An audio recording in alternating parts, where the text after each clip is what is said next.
مكرونة كل يوم. أحلى مكرونة. السلام عليكم ورحمة الله وبركاته. ازيكم عاملين ايه؟ ان شاء الله تكونوا بخير وفي احسن صحة واحسن حال. معاكم سماح احمد، والنهاردة بقى هنعمل مع بعض مكرونة جميلة جدا جدا واقتصادية جدا جدا وموفرة خالص، ولا بقى هنحط صلصة كتير ولا طماطم كتير. أكلة كده مغمزة بعضها وفي حلة واحدة، يعني هي نفس الحلة اللي هنعمل فيها كل حاجة. بس يلا بقى يا حبايبي، قبل ما نعرف الطريقة هنصلي على النبي عليه أفضل الصلاة والسلام. اللهم صل وسلم وبارك على سيدنا محمد وعلى آله وصحبه وسلم. ما تنسوش بقى يا حبايبي تعملوا لي اللايك والشير والسبسكرايب وتفعلوا زر الجرس عشان يوصل لكم أي حاجة جديدة أعملها. يلا بينا نشوف طريقتنا. أول حاجة، أنا حضرت الحلة بتاعتي وحطيت فيها 3 معالق زيت كبار، ونزلت بالبانيه اللي مقطعاه قطع صغيرة زي ما حضراتكم شايفين كده بالظبط. أنا جبت ربع كيلو بانيه وعملت حلة مكرونة كلنا كلنا منها وفاض كمان. طريقة جميلة وسهلة واقتصادية جدا، أكلة موفرة. أنا كده سخنت الزيت ونزلت بالبانيه. طبعا البانيه أنا مقطعاه قطع صغيرة وغسلاه كويس جدا ومصفياه كويس جدا. هنشوحه كده في الزيت بتاعنا. لو حابين تحطوا معلقة سمنة ومعلقتين زيت، أو سمنة بس أو زيت بس، على راحتكم. أنا حطيت بقى ربع معلقة فلفل أسمر ونص معلقة ملح، طبعا معلقة صغيرة، ونقلب كده. دي بقى أكلة التوفير، من أكلات الموفرة وأكلات التوفير والسريعة المنقذة، يعني سريعة جدا كده وبتنقذنا في الأوقات الصعبة.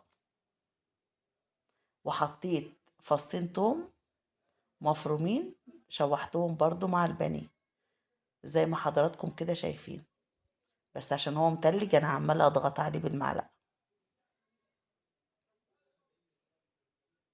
لحد لما يدوب كده مع البانيه ونشوحه معاه.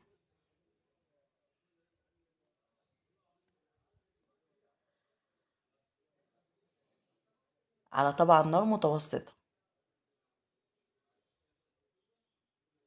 بعد كده بقى كنت مقطعة فلفل اخضر وفلفل احمر كده، تقطيعة كبيرة بالشكل ده عشان يبان مع المكرونة. انا متعمدة اقطعه بالشكل ده. وادي بصلاية كبيرة كده حلوة برضو مقطعاها مكعبات، ونزلت بقى على البانيه بتاعنا وهنشوحهم كلهم مع بعض. وبعد بقى ما البصل دبل والفلفل، حط بقى التوابل برضو بتاعتنا. حطيت نص معلقة صغيرة كمون ونص معلقة كزبرة، وحطيت البابريكا برضو نص معلقة، ونقلبهم برضو مع المكونات دي. الأكلة دي منقذة جدا أما الواحد يكون راجع من الشغل، وسهلة جدا جدا وفي حلة واحدة. طبعا بقى هنزل بمعلقتين صلصة، يعني أول عن آخر في المكرونة هنحط معلقتين صلصة بس، معلقتين كبار، مش هنحط طماطم خالص.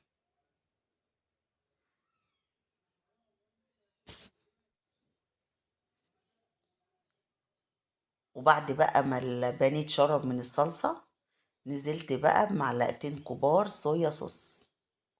طبعا حابين تحطوا اكتر من كده على راحتكم، طبعا بيديها طعم حلو جدا. ممكن تحطوا 3 معالق، ممكن تحطوا معلقة، ممكن تستغنوا عنها خالص، دي بتبقى حاجة اختيارية. وكوباية مية حطيت عليها معلقة كبيرة نشا، ودوبتها في المية على البارد، ونزلت على البانيه بتاعنا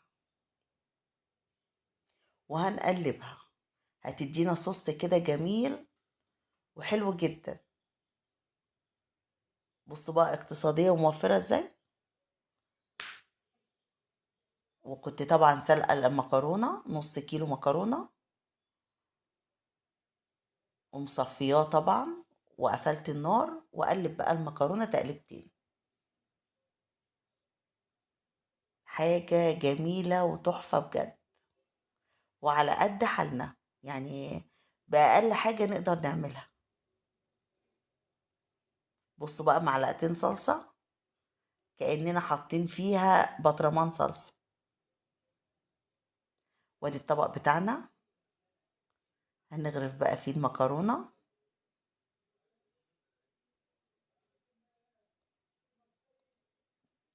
ايه رأيكم بقى؟ طبق جميل جدا جدا وسهل، وطبعا كلنا متعودين على المكرونة وبنحب كلنا المكرونة. حتى الولاد الصغيرين بيحبوا المكرونة والكبار بيحبوا المكرونة. أتمنى بقى إن طريقتي تكون عجبتكم والفيديو يكون عجبكم. ولو عجبتكم الطريقة وعجبكم الفيديو، ما تنسوش تعملوا لي لايك وشير وسبسكرايب وتفعلوا زر الجرس عشان يوصلكوا أي حاجة جديدة أعملها. والسلام عليكم ورحمة الله وبركاته.